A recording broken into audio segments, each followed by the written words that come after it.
داسې ویل سوي دي چې 1515 نږدې لسو ته رالاند کړي. نو تر ټولو د مخه زه راځم دا دلته یو ځل بیا لیکم 1515 موږ ته ویل سوي چې دا باید نږدې لسو ته رالاند کړو. نو دلته د لسیزو په خانه کې 8 دي. موږ پوهیږو چې دلته موږ دوه انتخابه لرو.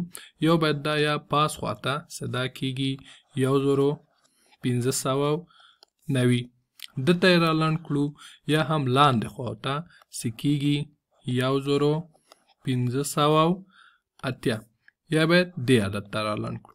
تیرو مثالونه تاسې حتما په یاد لرئ چې که چېرته دنه مخکینی رقم یعنې دا رقم یا 5 وي یا 5 نه لوړ وي نو دا پاس خواته رالاندېږي، خو که چېرته 5 نه کوچنی وي بیا لاندې خواته رالاندېږي.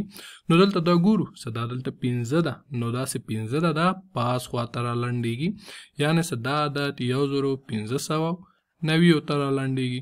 نو زموږ دا پوښتنه هم حل سوه.